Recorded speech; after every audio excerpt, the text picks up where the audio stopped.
आप सभी का प्रभु यीशु मसीह के नाम में पास्टर डैनियल राज का प्यार भरा सलाम। दोस्तों, आपने ऊपर टॉपिक तो पढ़ लिया होगा, पवित्र आत्मा की सही शिक्षा।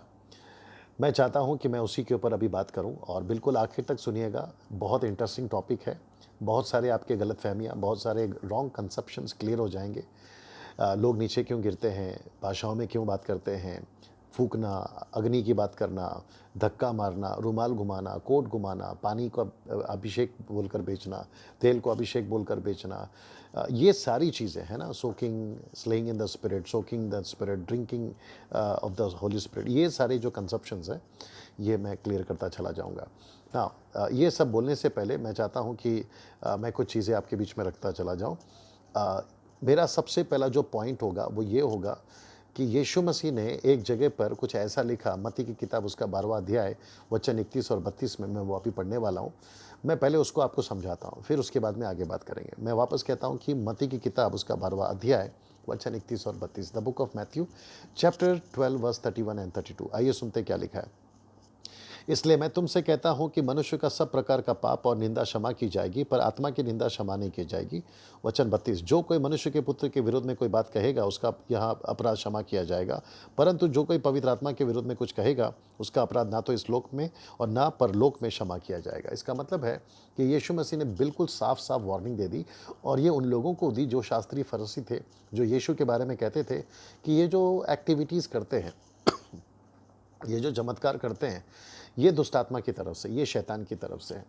तो यीशु मसीह ने वहाँ पर फटकार लगाई और उनको बिल्कुल डांटा और उनको कहा कि देखो, खबरदार, एक तो चीज़ है कि आप लोग जानते नहीं हो कि मैं क्या कर रहा हूँ। ये आप लोग जानते नहीं हो कि मैं दुनिया में क्यों आया हूँ। पहली बात तो आपने मुझे स्वीकार नहीं किया। यीशु की बात कर रहा हूँ, शास्त्री फरीसियों ने के बारे में। तो यीशु मसीह ने फटकार लगाई, डांट लगाई। तब यीशु मसीह के बारे में जब ऐसा कहा तो यीशु ने ये वचन लिखा। तो यीशु ने कहा कि पवित्र आत्मा के बारे में कुछ भी नहीं बोलना, नहीं तो आपको ना तो यहाँ क्षमा है ना तो वहाँ क्षमा है। यीशु के बारे में मतलब मेरे बारे में बोलो माफ़ी है, पुत्र के बारे में बोलो माफ़ी है, लेकिन पवित्र आत्मा के बारे में बोलना माफ़ी नहीं है। ये आयत पढ़कर बहुत सारे क्रिश्चियंस देश से और विदेश से, बहुत सारे पास्टर्स, बहुत सारे इवेंजलिस्ट और बहुत सारे क्रिश्चियन भाई बहन डर जाते हैं। कहते हैं कि अगर ये इतना डेंजर है तो आइए हम कुछ भी ना बोलें। तो मैं समझता हूँ कि ये भी गलत है। देखिए, अधूरा ज्ञान है ना, हमेशा खतरनाक होता है। पूरा ज्ञान, सच्चा और सही ज्ञान आपको बचाता है, संभालता है। मैं चाहता हूँ कि आज मैं इसी के ऊपर बात करूँ और सही पवित्र आत्मा की जो शिक्षा है मैं आपके बीच में लाने की कोशिश करूँ। हालांकि ये बड़ा सब्जेक्ट है, उसको आधे घंटे, पौने घंटे, 1 घंटे में नहीं बोला जा सकता। मैं कोशिश करूँगा जितना मैं रख सकूँ। और याद रखिए, डैनियल राज आपको बाइबल से ही बात करेगा, कॉन्टेक्स्ट में बात करेगा, आउट ऑफ कॉन्टेक्स्ट बात नहीं करेगा। मैं चाहता हूं कि वापस से सुनिए। यीशु ने कहा, इसलिए मैं तुमसे कहता हूं कि मनुष्य का सब प्रकार का पाप निंदा क्षमा की जाएगी, पर आत्मा की निंदा क्षमा नहीं की जाएगी। एक, विरोध में बोलना, दूसरा निंदा करना। निंदा का मतलब है अपमान करना।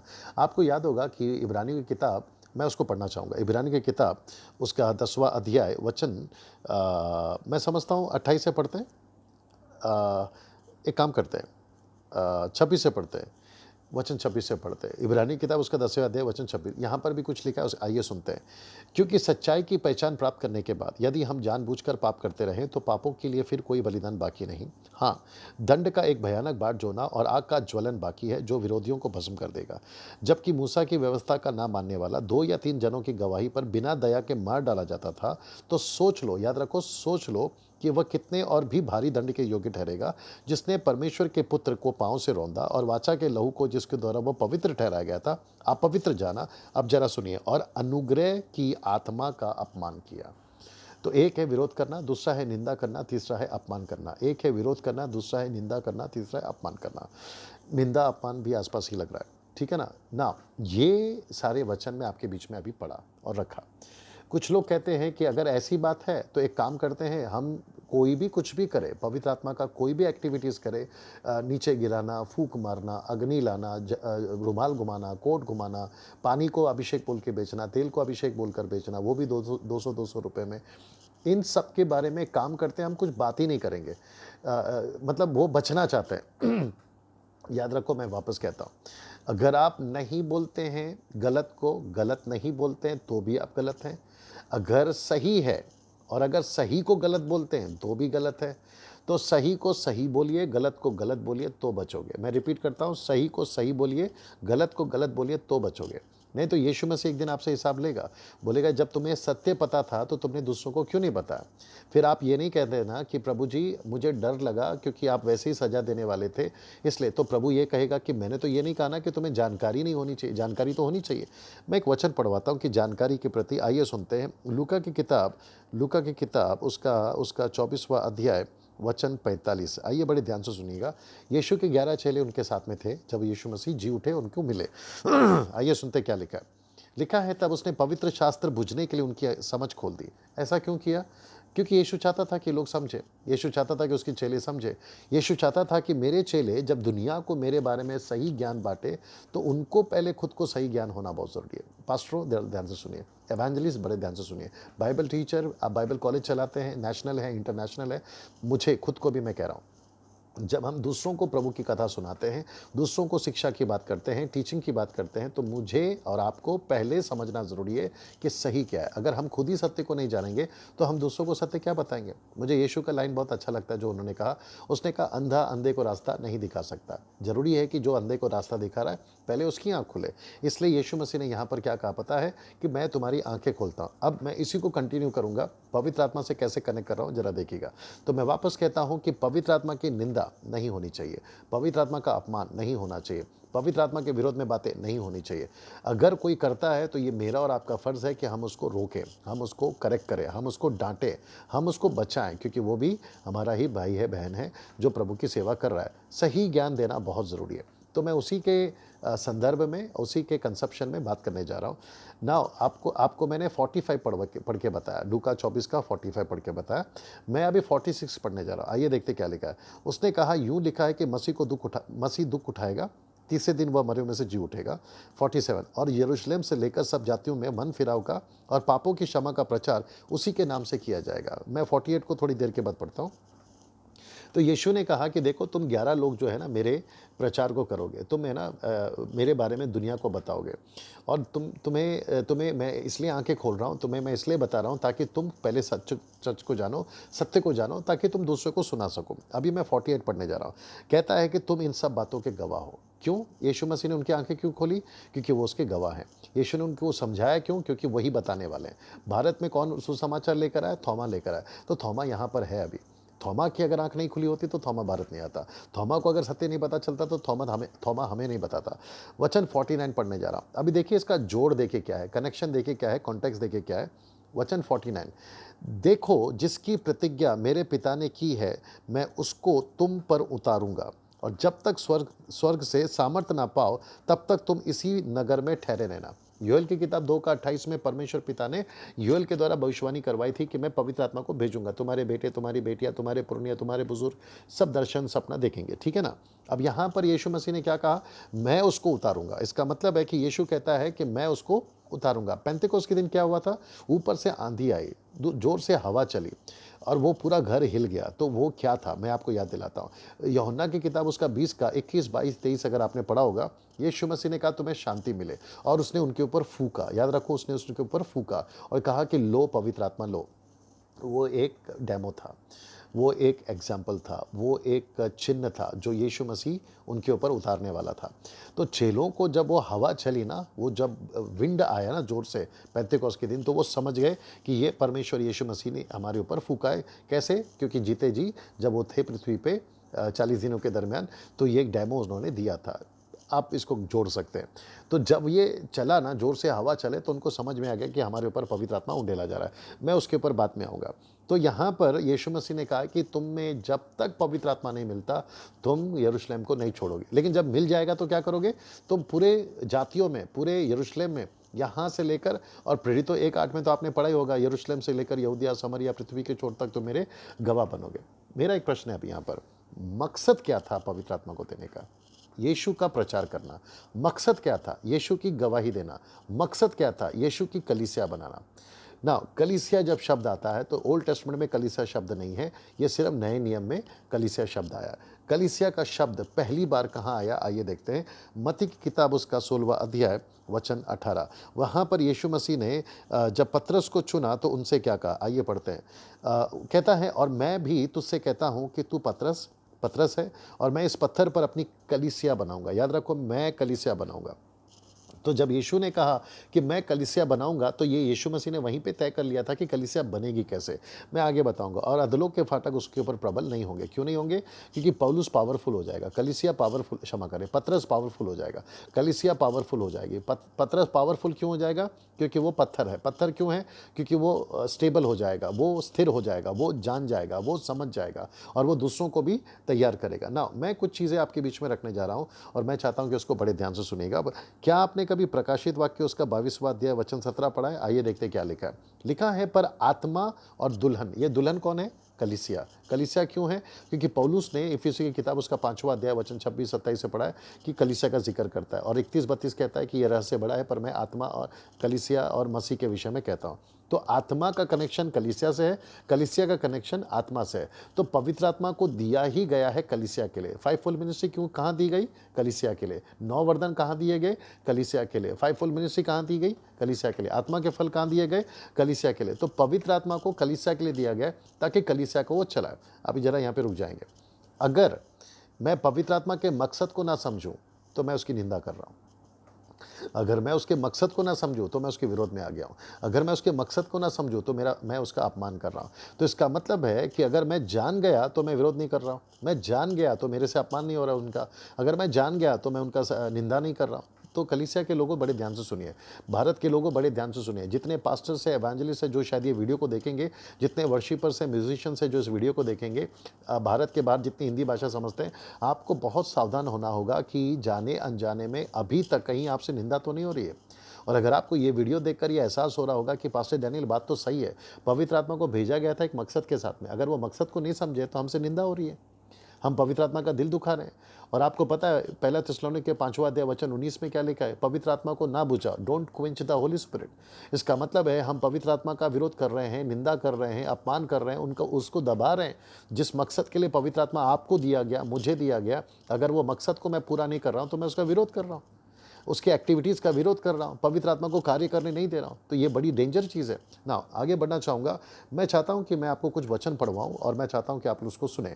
प्रेरितों की किताब प्रेरितों की किताब उसका 14 अध्याय वचन 23, अगर आप लोग भी निकालेंगे तो बड़ा अच्छा होगा। प्रेरितों की किताब 14 अध्याय वचन 23।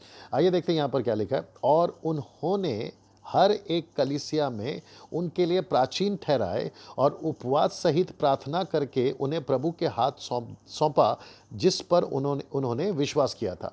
मतलब जो उस वक्त में जो प्राचीन थे, पौलुस था, पतरस था, पहले सदी के लोग थे, उन्होंने कलीसियाओं की नियुक्ति करी, कलीसियाओं पे जोर दिया और प्रार्थना और उपवास करके उन्होंने क्या किया?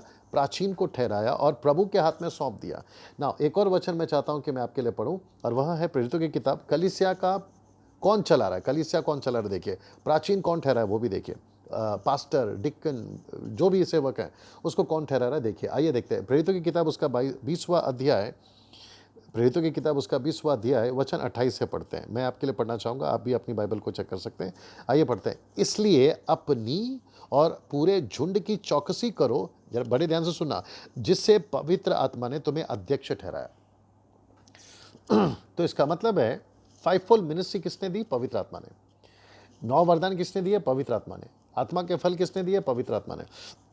आज बाइबल टीचर किसने रखे? पवित्र आत्मा ने।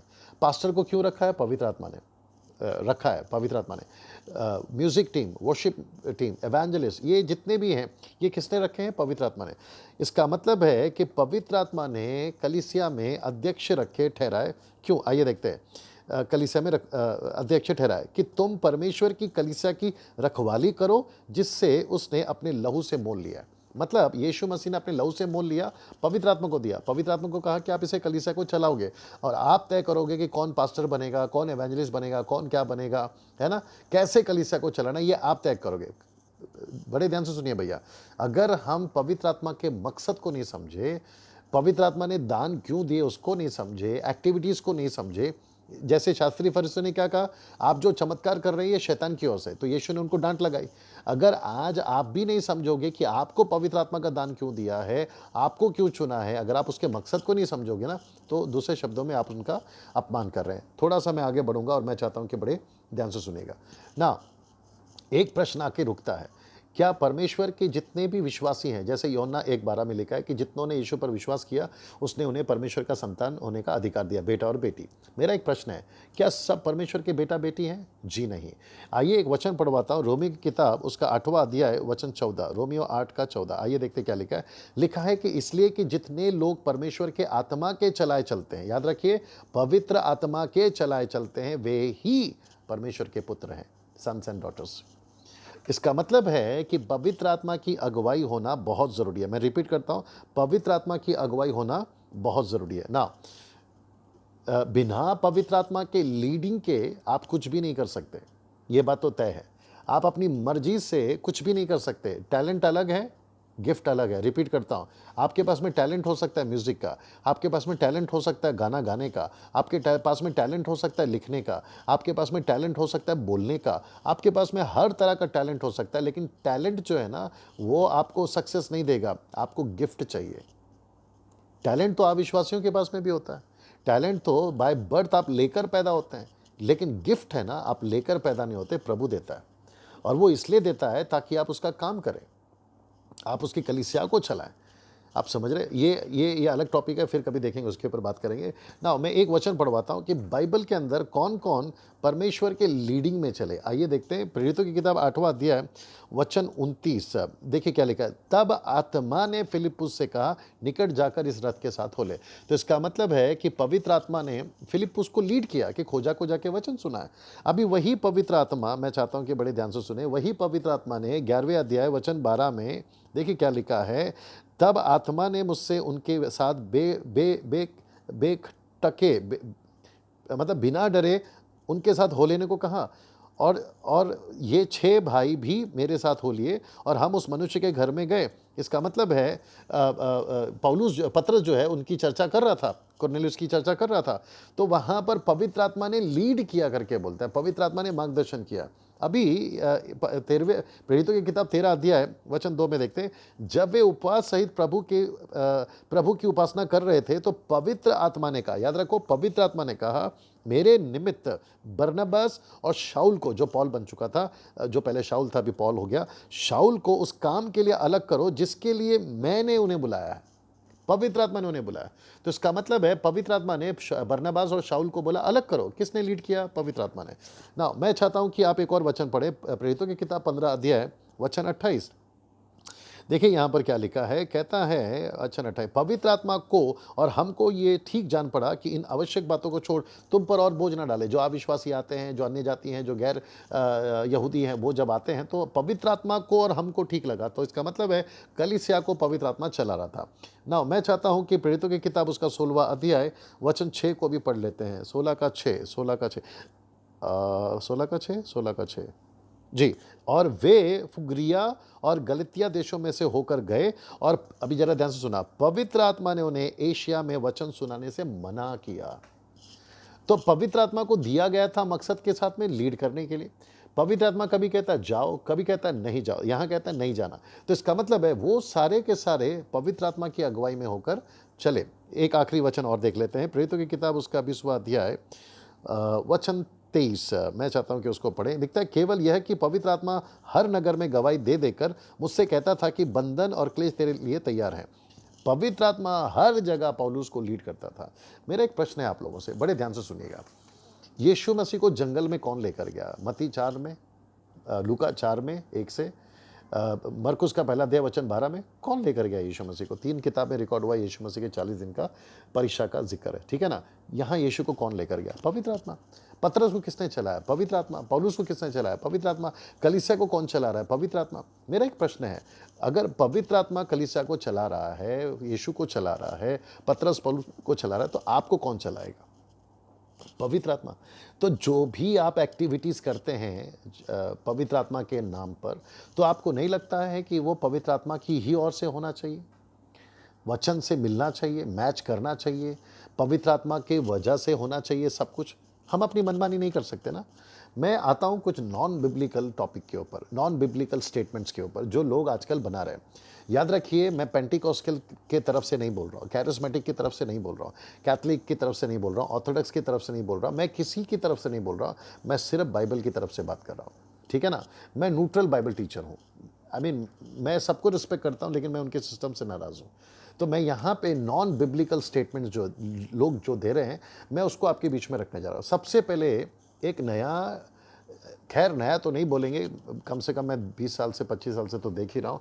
उसको कहते हैं slaying in the spirit. Slaying मतलब नीचे गिरना। उसको कहते हैं कि लोगों को जब हाथ रख के प्रार्थना करते हैं ना, तो वो लोग नीचे गिर जाते हैं, और उसको कहते हैं स्लेइंग इन द स्पिरिट। जैसे ही हाथ रखते हैं लोग नीचे गिर जाते हैं। अब मुझे यहाँ पे थोड़ी सी आपत्ति है, मैं इससे सहमत नहीं हूँ। मेरा एक प्रश्न है, आप नीचे गिरते क्यों हो? पहली बात, आप जितने भी लोग हैं ना, मसीह भाई बहन लोग, आप लोग नीचे गिरते क्यों हो? दूसरी चीज़, और आप गिराते क्यों हो? सेवक लोग, आप गिराते क्यों हो? नेशनल हो या इंटरनेशनल हो, टीवी प्रीचर हो या स्टेज प्रीचर, आप कोई भी हो, आप नीचे गिराते क्यों हो? कोई कोट घुमा के नीचे गिरा रहा है। मैं किसी का नाम नहीं लूँगा, आप लोग समझदार हैं, मेरा इशारा किस तरफ जा रहा है आप लोग देख लीजिए। शुरू-शुरू में मुझे भी ऐसा लगता था, वाह!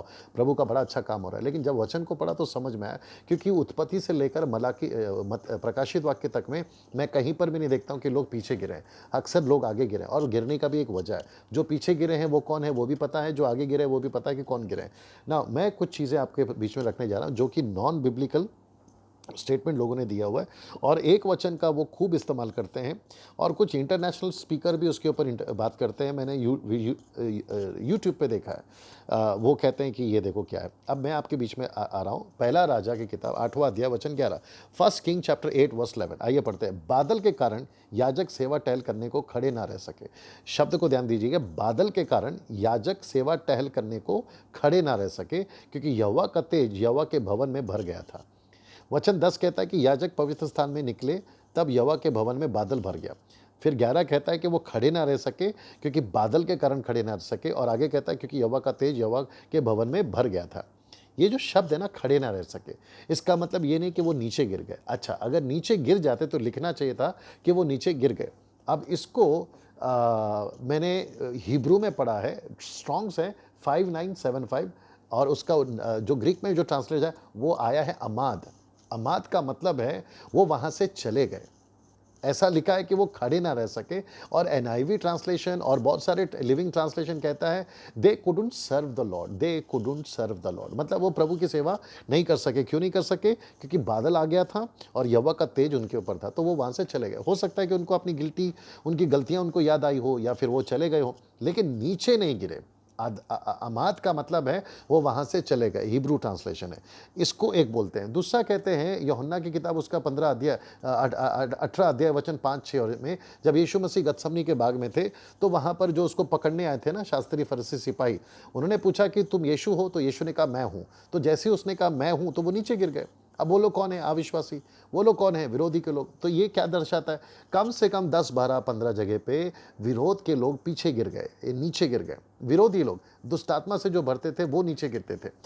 लेकिन अगर इसको हम कहेंगे कि मैं हाथ रखूंगा और पवित्र आत्मा तुम्हें मिलेगा और तुम नीचे गिर जाओगे, तो मैं इसको स्वीकार नहीं करता हूं, और क्योंकि बाइबल में नहीं है, पहली बात। दूसरी चीज़, अगर आप करते हैं, किसी के ऊपर हाथ रखते हैं, कोट घुमाते हैं, रुमाल घुमाते हैं, 1 2 3 नीचे गिरा देते हैं, अगर ऐसा होता है आपके हिसाब से, तो मैं बात कर लेता हूँ, आप नीचे गिराते हैं, कितनी बार गिराओगे? एक विश्वासी को आप कितनी बार गिराओगे? नंबर 2, जो विश्वासी भाई बहन नीचे गिर रहा है, वो कितनी बार गिरेगा? अगर साल में 365 दिन मीटिंग होती है, तो क्या 365 बार गिराओगे? और मतलब क्या गिराने का? अगर पवित्र आत्मा आया है, तो क्या हर बार नीचे गिराओगे आप उसको? लॉजिक है ना भैया। अच्छा, नीचे गिर के फिर आप करते क्या हैं? फिर अगली बार गिरते हो। अच्छा, नीचे गिर के आप में फ्रूट दिखना चाहिए, आप में फल दिखना चाहिए, आप में सेवा दिखनी चाहिए, आप में परिवर्तन दिखना चाहिए, आप में कोई बदलाव दिखना चाहिए, वो तो नहीं दिखता। फिर गिराते क्यों हैं? पहली बात तो आपको नहीं लगता कि आप क्या, जितने भी पास्टर लोग हैं, जितने भी सेवक लोग हैं, नेशनली इंटरनेशनली, मैं उनसे भी बोलना चाहूँगा, आपको नहीं लगता है कि आपको यहाँ पे थोड़ा सोचना चाहिए, आपको थोड़ा डराना चाहिए? आपको प्रभु का आत्मा का विरोध करते हुए, निंदा करते हुए, अपमान करते हुए आपको थोड़ा-सा सोचना चाहिए। मेरा क्या है, मैं बोल रहा हूँ, मैं बोलकर आपको पसंद आया नहीं, आप करते रहोगे। लेकिन न्याय के दिन अगर प्रभु ने पूछ लिया कि जब तुम हाथ रखकर लोगों को गिराते थे, क्यों गिराते थे? तो आपके पास में एक भी ऐसा स्क्रिप्चर है कि प्रभु जी आपने ही कहा हाथ रखकर नीचे गिराओ, ऐसा एक भी स्क्रिप्चर है भैया? आप फँस जाओगे उस दिन। और मैं वापस कहता हूं कि यीशु की बुराई करो चलेगा, लेकिन पवित्र आत्मा की बुराई करके आप क्षमा नहीं पा पाओगे। ये डर आपके अंदर आना चाहिए, मेरे अंदर आना चाहिए, हम सभी के अंदर आना चाहिए। दूसरी चीज, धक्का क्यों मारते हैं? पुशिंग। धक्का क्यों मारते हैं आप लोग? जब हाथ रखते हैं तो धक्का मत मारिए ना, धक्का क्यों मारते हैं? ये अब्रॉड में मैंने देखा है बहुत सारे वीडियोज़ में, बहुत सारे पास्टर लोग जो है ना ऐसा धक्का मारते हैं। धक्का क्यों मारते हैं सर आप लोग? आपको नहीं लगता है कि ये पवित्र आत्मा के कार्य के विरोध में हो रहा है? धक्का मारने से क्या होता है? अच्छा, जो लोग आते हैं उनको भी पता चलता है कि आदमी धक्का मार रहा है। धक्का नहीं मारना है, ठीक है ना? और भी चीज़ करते हैं, शेकिंग। शेकिंग मतलब पूरा बॉडी हिलता है, ज़ोर-ज़ोर से तालियाँ बजाना, है ना? चीखना, चिल्लाना और पूरा बॉडी हिलना। पवित्र आत्मा ऐसा एक्टिंग नहीं करवाता सर। पवित्र आत्मा ये सब नहीं करवाता है। पवित्र आत्मा बहुत सज्जन है, जेंटल है और बाइबल के अंदर जितने भी पवित्र आत्मा से भर गए ना, ऐसा कुछ भी नहीं हुआ था। हम तो एक भी जगह पे नहीं पढ़ते पूरे नया नियम के अंदर, प्रेरितों की किताब से प्रकाशित वाक्य तक में, कि किसी की बॉडी हिलने लगी, वो शेक होने लगा। अच्छा, मेरा एक और प्रश्न है, मैं किसी को सुन रहा था बीच में, कहते हैं कि ये पवित्र आत्मा का एक एक्ट है। पवित्र आत्मा का एक्ट बॉडी हिलाना है? पवित्र आत्मा का एक्ट चीखना, चिल्लाना है? मैं एक वचन पढ़वाऊँगा आपको, पहला कुरिन्थियों 14 का 33 में पढ़वाऊँगा आपको, बाद में आऊँगा उसके ऊपर। लेकिन थोड़ा सोच के देखिए, क्या पवित्र आत्मा आपके पूरे शरीर को हिलाएगा? यही आपका बच्चा करे तो कैसा लगेगा आपको? आप बच्चे को पकड़ोगे, पूछोगे क्यों चिल्ला रहे हो? बेमतलब का क्यों चिल्ला रहे हो? उसकी पूरी बॉडी शिवर हो रही है, शेक हो रहा है, आप उसको नहीं पूछोगे? आपने कितनी मीटिंग में देखा होगा कि लोग गाना गाते हैं। एक और है जो शोफा फूँकते हैं। शोफा पता होगा आपको, है ना? तुरही फूँकने टाइप का। उसको फूँक कर कहते हैं कि पवित्र आत्मा आ रहा है, पवित्र आत्मा आ रहा है, पवित्र आत्मा आ रहा है। फिर लोग चीखते हैं, कोई नीचे गिरता है, कोई चिल्लाता है। भैया ये कैसा एक्ट है, मैं पूछना चाहता हूँ। ये क्या हो रहा है? ज़रा सोच के देखिए। बहुत सारे मेरे दोस्त भी हैं जो ये करते हैं। मैं उनसे भी पूछना चाहूँगा, क्या आपको डर नहीं आता कि आप ये एक्टिविटीज़ करवा रहे हो? कहाँ मैच कर रहा है बाइबल के अंदर? शोफा बजाते थे ओल्ड टेस्टमेंट में, शोफा बजता था, उसके एक मकसद था। लेकिन अभिषेक को नीचे उतारने के लिए शोफा नहीं बजाने के लिए बोला यीशु मसीह ने, आपको पवित्र आत्मा से भरने के लिए बोला यीशु मसीह ने। जितने भी क्रिश्चियन लोग जाते हैं ना हमारे, खास करके मुंबई, पुणे, नागपुर, पंजाब, ये आप जब ऐसा कोई एक्टिविटीज़ देखते हैं ना, तो आपको वहाँ पे सवाल उठाना चाहिए कि भैया ये आप क्या कर रहे हो? कहाँ है बाइबल के अंदर? हर चीज़ को वचन से ढूँढने की कोशिश करिए। मैं उसके ऊपर भी आऊँगा ना। और भी कुछ चलता है, इसको कहते हैं फूँक मारना, ब्लोइंग। बोलते यीशु मसीह ने चेलों पे फूँका था, इसलिए अभी हम भी फूँक रहे हैं। तो भैया एक बार फूँकते हो आप? यीशु ने एक ही बार फूँका, बार-बार तो नहीं फूँका। अच्छा, फूँक कर आप क्या साबित करना चाहते हैं? फिर नीचे गिराते हो। नीचे गिरते हैं, फिर वो लोग उठते हैं, फिर अगली मीटिंग में फिर कोई फूँक मारता है। तो ये क्या चल रहा है? भैया सोच नहीं सकते आप? पवित्र आत्मा का मज़ाक नहीं उड़ रहा है यहाँ पर। कभी इस मीटिंग में गिर रहे हैं, कभी उस मीटिंग में गिर रहे हैं, कभी आप फूँक रहे हैं, कभी और कोई फूँक रहा है। तो ये क्या चल रहा है सर? आप लोग खुद सोचिए। जितने भी पास्टर्स और लीडर्स हैं और जितने भी एवेंजलिस्ट हैं और जितने भी पावर मिनिस्ट्री का काम करते हैं, सर एक बार आप लोग सोचिए। न्याय के दिन बहुत फँस जाएँगे सर आप लोग। बहुत भयंकर फँस जाएँगे आप लोग। आपके पास तो एक, पहली बात तो आपके पास में फूँकने वाला एक भी स्क्रिप्चर नहीं है। यीशु ने फूँका, वो प्रश्न में वो बात को मैं मानता हूँ, लेकिन बार-बार उन्होंने नहीं फूँका। अब आप अगर एक विश्वासी को पवित्र आत्मा देना है तो एक बार देते हैं, और जब पवित्र आत्मा खुद ही उतर रहा है, कुरनेलियुस के ऊपर तो पवित्र आत्मा खुद ही उतर गया ना। पतरस ने हाथ भी नहीं रखा, फूँका भी नहीं, कोट भी नहीं घुमाया, रुमाल भी नहीं घुमाया, डायरेक्ट आ गया उनके ऊपर पवित्र आत्मा। तो ये भी तो हो सकता है ना। और ये आप क्यों तय करेंगे कि पवित्र आत्मा इसको मिले? ये भी तो पॉइंट है ना। वो पापी है, उसका जीवन कैसा है, वो गलत काम क्या कर रहा है, रात को कौन सी वीडियो देखता है, फ़ोन के ऊपर किससे घंटों बात करते रहता है, उसकी गर्लफ्रेंड है, वो नशा करता है, और आप उसको कह रहे हैं कि मैं फूकूंगा तो आपको पवित्र आत्मा मिल जाएगा। ये आप कौन होते तय करने वाले? ये आप क्यों तय कर रहे हैं कि उसके ऊपर मैं फूकूंगा, मैं उसके ऊपर हाथ रखूंगा, उसके ऊपर पवित्र आत्मा आ जाएगा? पवित्र आत्मा को डिसाइड करने दीजिए ना कि उसको मुझे देना है। ये शॉर्टकट क्यों मार रहा है? वो बैठ नहीं रहा प्रार्थना में, बाइबल नहीं पढ़ रहा। अच्छा, पहली बात तो ये है कि मकसद को नहीं समझा, जो कि मैं शुरू से बोलते आ रहा हूँ। पवित्र आत्मा पाने के पीछे मकसद है ना भैया। आपको पता है, ये देखिए मैं आपको एक वचन पढ़वाता हूँ। प्रेरितों की किताब, जब 3000 का उद्धार हो गया था ना, प्रेरितों की किताब 2 अध्याय वचन 37 से पढ़ते हैं। देखिए, तब सुनने वालों के हृदय छिद गए। प्रेरितों की किताब 2 अध्याय वचन 37, एक्ट चैप्टर 2 वर्स 37। तब सुनने वालों के हृदय छिद गए और वे पतरस और शेष प्रेरितों से पूछने लगे कि हे भाइयों, हम क्या करें? पतरस ने उनसे कहा, मन फिराओ और तुम में से हर एक अपने अपने पापों की क्षमा के लिए यीशु मसीह के नाम से बपतिस्मा ले, तो तुम पवित्र आत्मा का दान पाओगे। बड़े ध्यान से सुनना, तो तुम पवित्र आत्मा का तो तुम पवित्र आत्मा का दान पाओगे। फिर वचन कहाँ गया? फिर वचन दान पाओगे, वचन 39, क्योंकि यह प्रतिज्ञा तुम और तुम्हारे संतानों और उन सब दूर दूर के लोगों के लिए भी है जिनको प्रभु हमारा परमेश्वर अपने पास बुलाएगा। इसका मतलब है कि पवित्र आत्मा दिया गया था मकसद के साथ में, जिसका उद्धार होता था उनको एक मकसद के साथ में दिया गया था, और उनको कहा गया था कि ये दान जो है ना, ये जो कार्य है ना, ये तुम्हारे लिए भी है और दूर दूर देशों के लिए भी, जिनको प्रभु बुलाएगा, अपने पास बुलाएगा, ये प्रभु तय करेगा। और ये दान जो है ना, ये सबके लिए है, लेकिन आप उनके ऊपर फूंक कर, थूक कर, या फिर है ना धक्का मारकर, हाथ रखकर, रुमाल घुमाकर, कोट घुमाकर जबरदस्ती नहीं दे सकते हैं सर। आप उनको प्रभु से कनेक्ट करवाइए, यही तो बाइबल भी कहती है। अगर चेलों ने हाथ रखा था ना लोगों के ऊपर, तो इसलिए रखा था क्योंकि वो केपेबल थे, वो योग्य थे। इसलिए पौलुस कहता है दूसरा तिमोथी 2 में, वो कहता है विश्वास योग्यों को ठहराना, विश्वास योग्य मनुष्य को सौंपना, बातें को सिखाना। यीशु मसीह ने भी यही कहा ना, ठहरे रहो जब तक पवित्र आत्मा नहीं मिलता। तो किसको कहा ठहरे रहो? वो सभी 11 चेले और 120 लोग थे जो बिल्कुल तैयार थे, और वो विश्वासी लोग थे, बॉर्न अगेन क्रिश्चियन थे सर। अविश्वासियों को पवित्र आत्मा नहीं मिलता है, अविश्वासियों को दान नहीं मिलता है, केवल विश्वासियों को मिलता है, और ऐसे लोगों को मिलता है जो प्रभु के सेवकाई करने के लिए आते हैं ना। मैं कुछ चीज़ें और बताना चाहता हूँ। कहते हैं आपके ऊपर अग्नि आएगी। पेंतिकोस्त के दिन अग्नि आई, मैं मानता हूँ। क्या कुरनेलियुस के ऊपर अग्नि आई? क्या 112 चेले जो पौलुस को मिले प्रेरितों का 19 अध्याय में, क्या उनके ऊपर अग्नि आई? नहीं। हम उसके बाद तो कहीं देखते ही नहीं है कि अग्नि किसी के ऊपर उतरी। वो एक घटना था जहां पे ऊपर से अग्नि के समान जीव उतरा, जीव, ठीक है ना, ताकि सुसमाचार फैलाना चाहिए। इसलिए यीशु मसीह ने कहा मैं पृथ्वी पर आग लगाने आया। लेकिन अगर आप ये कहोगे कि मैं आग गिराऊंगा, मैं आग गिराऊंगा, मैं आग गिराऊंगा, आप कैसे गिरा सकते हैं सर? अच्छा, जिसके ऊपर गिरा रहे हैं आप ये भी नहीं सोचते कि वो बंदा कैसा है, उसका जीवन कैसा है, और आप कहते हो कि अग्नि आनी चाहिए, अग्नि। ये सब कुछ चल रहा है सर। साथ ही साथ में लाफिंग स्पिरिट है, वॉमिटिंग स्पिरिट है, शेकिंग स्पिरिट है, ये सारी चीज़ें जो कि नॉन बिब्लिकल है ना, ये सब चल रहा है। एक और चीज़ है जो मैं ऐड करना चाहता हूँ, बड़े ध्यान से सुनिएगा। कहते हैं पवित्र आत्मा का एक्सपीरियंस ले लो।